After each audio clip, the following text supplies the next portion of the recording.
Chanchalguda jail దారి తప్పిన VIP మనుషులకు ఇదో విడిదిల్లు. ఇక్కడున్న 11 మంది ఇస్త్రీ చొక్కా సెలబ్రిటీల్లో ముగ్గురిని పక్కకు తీసి ఒకే వరుసలో నిలబెట్టి చూస్తే ఈ ముగ్గురికి ఒక విచిత్రమైన పోలిక కనిపిస్తుంది. ఎక్కడో పుట్టి ఎక్కడో పెరిగి ఏవేవో వ్యాపారాలు చేసుకుని చివరకు మీడియా వాకిట్లో అడుగుపెట్టినందుకు వీళ్ల కర్మ ఇలా కాలిపోయిందా అనిపిస్తుంది. ముగ్గురు మీడియా అధిపతుల ప్రస్థానం జైలు దాకా ఎందుకొచ్చిందన్న వైనం మీద ఒక చిన్న పరిశోధన.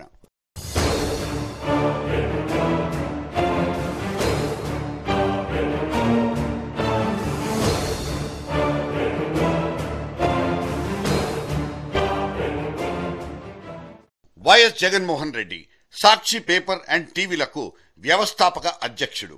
ఇప్పుడు అక్రమాస్తుల కేసుకు సంబంధించి చెంచల్గూడ బందీఖానాలో రిమాండ్ ఖైదీ నంబర్ 6093.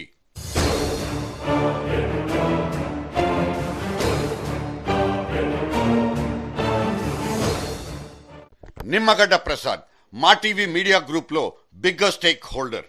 ప్రభుత్వం నుంచి అనుచితంగా లబ్ధి పొంది క్విడ్ ప్రోకో పద్ధతిలో జగన్ కు ఆర్థికంగా సాయపడినట్లు ఆరోపణలు.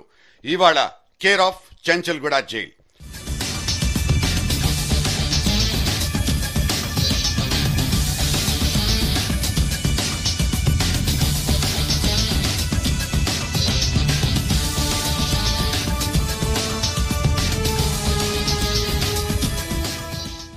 నూకారపు సూర్యప్రకాశ్రావు, బడుగుల ఆశాకిరణం, బీసీల చేతుల్లో బ్రహ్మాస్త్రం అంటూ సూర్య పేరుతో ఒక దినపత్రిక ప్రారంభించారు. ఒక బ్యాంకును మోసగించిన కేసులో 9 నెలల నుంచి చెంచల్గూడ జైల్లోనే బస.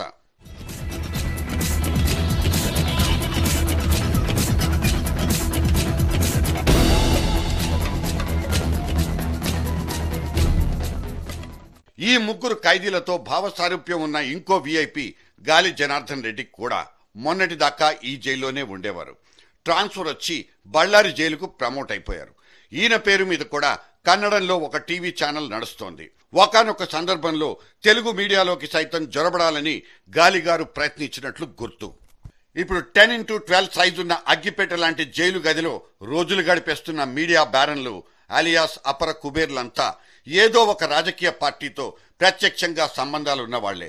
రాజకీయ పార్టీలకు గాని రాజకీయ నేపథ్యం ఉన్న నాయకులకు గాని టీవీ ఛానల్ పెట్టుకునే ఛాన్సే ఇవ్వకూడదన్న ప్రతిపాదన ఒకవైపు వెక్కిరిస్తున్నా వీళ్లంతా వీళ్ల మీడియా ఎంపైర్లను స్థాపించుకుని రిబ్బన్ కటింగులు చేసేసుకున్నారంటే తప్పు ఎక్కడి నుంచి మొదలవుతున్నట్లు. రాజకీయాలతో ముడిపడ్డ ఈ మీడియా రారాజులకు చెక్ చెప్పే యాంగిల్లో సెంట్రల్ గవర్నమెంట్ ఏమైనా చేయగలుగుతుందా అన్నది పొడుచుకొస్తున్న ప్రశ్న. ఏదో ఒక రంగున్న జెండా పట్టుకుని సొంత ఎజెండాల్ని రాసిపెట్టుకునే వాళ్లకు, పేపర్లను పాంప్లెట్లుగా భావించుకునే వాళ్లకు మీడియా లైసెన్సులు కత్తిరించే ధైర్య సాహసాలు కేంద్ర ప్రసారాల మంత్రిత్వ శాఖ దగ్గర ఉన్నట్లా లేనట్ట. ప్రభుత్వ వర్గాలు గాని జర్నలిస్ట్ సంఘాలు గాని దీని గురించి ఎప్పుడూ మాట్లాడినట్లే కనిపించదు. లాయర్లు, డాక్టర్లు, ట్రాఫిక్ పోలీస్, చివరకు మనం ఎన్నుకునే ఎమ్మెల్యే దాకా అందరికీ వృత్తిపరమైన కోడ్ అనేది కంపల్సరీ. చెలరేగిపోను, ఫలానా గీత దాటి ఎప్పుడూ ప్రవర్తించనంటూ ప్రతి వాడు ప్రతిజ్ఞ చేసుకున్న తర్వాతే ప్రొఫెషన్లోకి ఎంట్రీ ఇస్తాడు.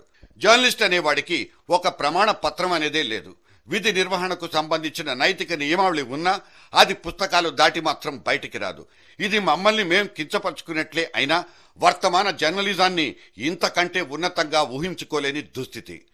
జర్నలిజం అనే ఒక విచిత్రమైన వృత్తిలోకి ఎవరైనా రావచ్చు, వచ్చిన తర్వాత ఏమైనా రాసేసుకోవచ్చు. అలాగే మీడియా అనే ఒక కొత్త తరహా వ్యాపారంలోకి ఎవరైనా కాళ్లు పెట్టొచ్చు. దాని నుంచి యోజనాల కొద్దీ సొంత ప్రయోజనాలని పిండుకోవచ్చు. ఇవాళ పేపర్లు, ఛానళ్లు పెడుతున్న పెద్ద మనుషుల్లో ఎంతమందికి జర్నలిజం మీద, జనహితం మీద ఖచ్చితమైన కన్సర్న్ ఉంది? రాజకీయాలు, మీడియా ఈ రెండూ కలగలిసిపోతే అదొక అక్రమ సంబంధం. ఆ గలీజు నుంచి పుట్టేదంతా డ్రైనేజీ కంపే తప్ప ఇంకోటి కాదు. ఇవాళ బిలియన్ల కొద్దీ సర్క్యులేషన్లున్న మహా పత్రికలు ఏదో ఒక రాజకీయ పార్టీకి, ఏదో ఒక సామాజిక వర్గానికి కొమ్ము కాయకుండా ఉండలేని పరిస్థితి. పేపర్లు పాంప్లెట్లుగా, ఛానళ్లు మౌత్ పీసులుగా పక్షపాత రోగంతో తెగబడిపోతుంటే పట్టించుకునే వ్యవస్థ ఒక్కటంటే ఒక్కటైనా ఉందా? ఇవాల్టి ఉప ఎన్నికల సీజన్లో ఈ కరపత్రాలనబడే వార్తాపత్రికలు, వార్తా ఛానళ్ల స్వైర విహారాన్ని ఎలక్షన్ కమిషన్ కూడా ఏవీ చెయ్యలేక చేతులెత్తేసిందా? పబ్లిక్ గా ప్రసారమయ్యే ప్రచార వార్తల్ని పెయిడ్ న్యూస్ లెక్కలోకి జమ చేయలేని ఎన్నికల కోడ్ ఎందుకున్నట్లో కూడా అర్థం కాదు. ఎమర్జెన్సీ పీరియడ్ లో ధిక్కరించి వార్తలు రాసిన పాపానికి ఇందిరమ్మ ఉక్కు పాదాల కింద నలిగిపోయిన ఇండియన్ ఎక్స్ప్రెస్ నుంచి మొన్నటికి మొన్న జయలలిత అక్రమాస్తుల్ని ఎండగట్టబోయిన ది హిందూ ఎన్ రామ్ దాకా సంఖ్యల దాకా వెళ్ళొచ్చిన వాళ్లే. కానీ వాళ్ల నేపథ్యం వేరు. ఎలక్ట్రానిక్ విప్లవం రాకముందు ప్రింటింగ్ ప్రెస్సుల్లో చెమటోడ్చి ఒంటికంతా ఇంకు పూసుకున్న బ్లాక్ అండ్ వైట్ జమానాలో జర్నలిజం అంటే జనహితంతో ముడిపడ్డ ప్రొఫెషన్.